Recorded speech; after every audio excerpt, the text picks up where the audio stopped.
औज़ुबिल्लाहिमिनश्शैतानिर्रजीम बिस्मिल्लाहिर्रहमानिर्रहीम। अस्सलाम वालेकुम प्यारे बच्चों, मैं हूं जी नसीर इलियास और इस वीडियो में हम लोग करने जा रहे हैं तजारती व माशी जोग्राफिया उर्दू मीडियम में।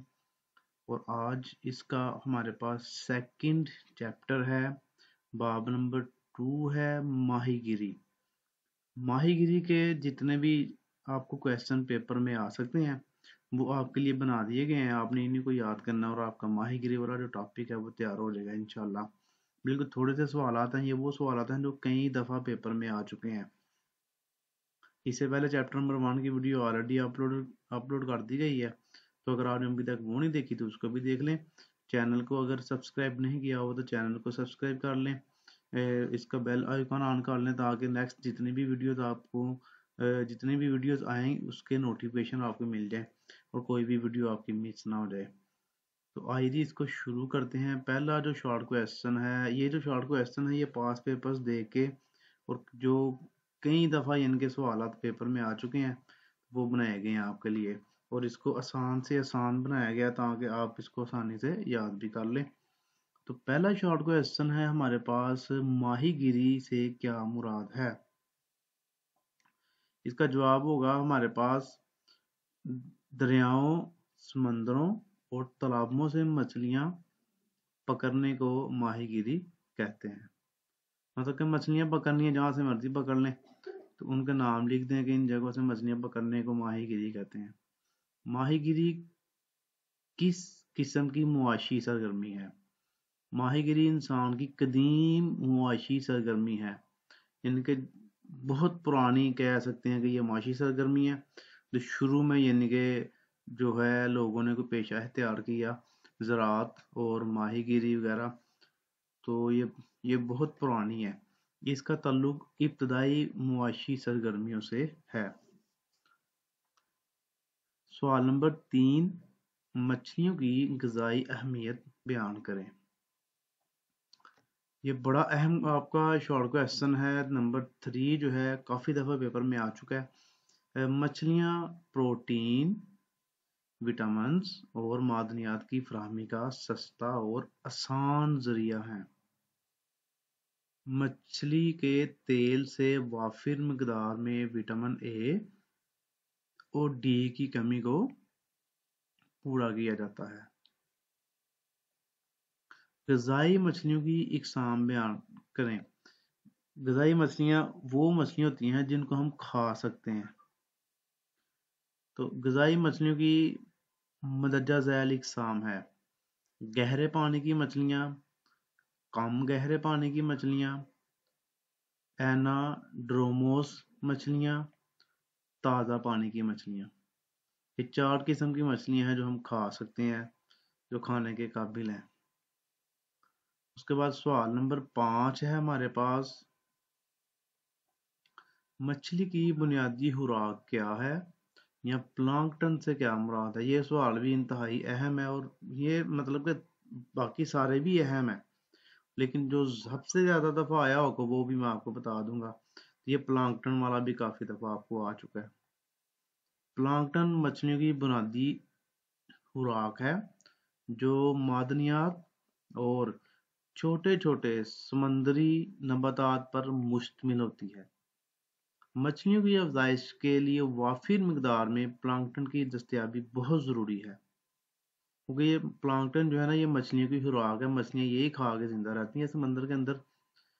तो प्लांक्टन 2 किस्म का होता है: फोटो प्लांक्टन जो समंदरी नबातात पर मुश्तमिल होता है, क्योंकि समंदर के अंदर जो पौधे वगैरह उगते हैं ना, छोटे छोटे, जिसे हम जड़ी बूटियां कह सकते हैं, एक तो वो होती है, उसको खा के यानी कि जो है ये जिंदा रहती हैं मछलियाँ। और जू प्लांक्टन जो समुद्री हैवानात पर मुश्तमिल होता है। क्योंकि समुद्री हैवानात क्या मतलब, जैसे समंदर के अंदर कुछ जो जानवर है, जो मछलियाँ वगैरह है वो मर जाती हैं, तो उनके जो बकायात होते हैं वो कह सकते हैं आप, तो वो भी मछलियाँ खाती हैं। उसके बाद कौन सा मुल्क माहीगीरी की सनद में सरफहरिस्त है। चीन 40% पैदावार के साथ माहीगीरी की सनद में सरफहरिस्त है। ماہی گیری کی صنعت کے لیے درکار موضوع طبعی عوامل بیان کون سے ہیں؟ تو اس کے لیے آپ نے جی یہ اس کے ٹوٹل 6 پوائنٹ ہیں، یہ سارے یاد کرنے ہیں آپ نے۔ کم گہرے ساحلی علاقے، یہ مچھلی کے لیے بہت زیادہ اہم ہے، یہاں سے مچھلیاں پکڑنا آسان ہوتا ہے کیونکہ پانی گہرائی کم ہوتی ہے اور سورج کی روشنی بھی یہاں پر زیادہ پہنچتی ہے، اور ان علاقوں میں جو ساحل کے قریب ہوتے ہیں زیادہ تر، اور دوسرے نمبر پہ ان میں مچھلی کی خوراک بھی زیادہ پیدا ہوتی ہے، پلانکٹن وغیرہ زیادہ ہوتا ہے ادھر کیونکہ سورج کی روشنی ڈائریکٹ پہنچتی ہے۔ اس کے بعد شکستہ ساحل، ٹوٹا پھوٹا جسے ہم کہہ سکتے ہیں، جس کے اندر ان کے توڑ پھوڑ زیادہ ہو، وہاں پر مچھلیوں کا جو رہنے کا ہوتا ہے نا پراسس، وہ زیادہ ہوتی ہیں، مچھلیاں چھپ وغیرہ جاتی ہیں ان کے اندر۔ متلاطم سمندری پانی، اس کے بعد جنگلات ہیں، جنگلات ہوتے ہیں جس کے اندر پانی کھرا ہو جاتا ہے تو اس کے اندر بھی مچھلیوں کی کافی زیادہ جو ہے نا افزائش ہوتی ہے۔ پلانکٹن کی دستیابی، یا جن علاقوں میں پلانکٹن زیادہ ہوگا وہاں پر مچھلیاں بھی آٹومیٹکلی زیادہ ہوں گی۔ مناسب درجہ حرارت، اور پانی کا جو درجہ حرارت ہے یہ بھی بڑا میٹر کرتا ہے۔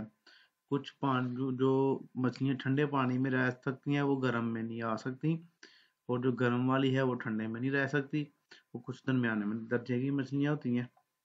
یہ درجہ حرارت بہت زیادہ میٹر کرتا ہے مچھلی کی افزائش کے لیے۔ اور اس کے بعد دنیا کی اہم ماہی گاہوں کے نام۔ ماہی گاہیں ایسی جگہ ہوتی ہیں جہاں سے مچھلیاں پکڑی جاتی ہیں۔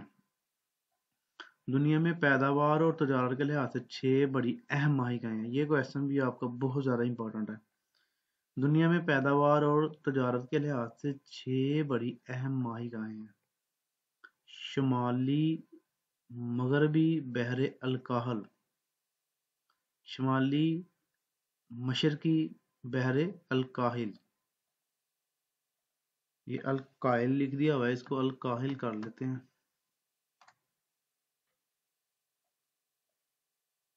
لے جی۔ اس کے بعد شمالی مغربی بحر اوقیانوس، شمالی مشرقی بحر اوقیانوس، اس کے بعد بحر ہند کا شمالی علاقہ، جنوبی امریکہ کا وسطی ساحلی علاقہ۔ لیکن یہ دیکھیں اگلا نیکسٹ چیپٹر بھی ریڈی ہے آپ کا، جو بھی آپ کو مل جائے گا۔ میں کوشش کر رہا ہوں کہ ایک ایک ویڈیو بس ایک چیپٹر پہ بناؤں، جتنے بھی کویشچن بنیں گے۔ اس میں یہ ہوتا ہے کہ بچے ایک ایک ویڈیو تیار کر لیتے ہیں، ان کے لیے یاد کرنا بھی آسان ہو جاتا ہے۔ باقی پھر بھی میں یہ ساری جب بن جائیں گی نا، حصہ بھی فی الحال ہم کر رہے ہیں پاکستان، حصہ پاکستان میں جتنے کویشچن بنیں گے ان کی ایک اکٹھی ویڈیو بھی بنا دیں گے آپ کے لیے جی۔ یہ آپ نے سارے یاد کر لینے ہیں۔ چینل کو ضرور سبسکرائب کیا کریں، ویڈیو کو لائک اور شیئر کیا کریں اپنے دوستوں کے ساتھ تاکہ سبھی کا فائدہ ہو۔ یہ بہت زیادہ محنت ہو رہی ہے آپ کے لیے، تو اپنی دعاؤں میں یاد رکھیے گا۔ اوکے جی، اللہ حافظ۔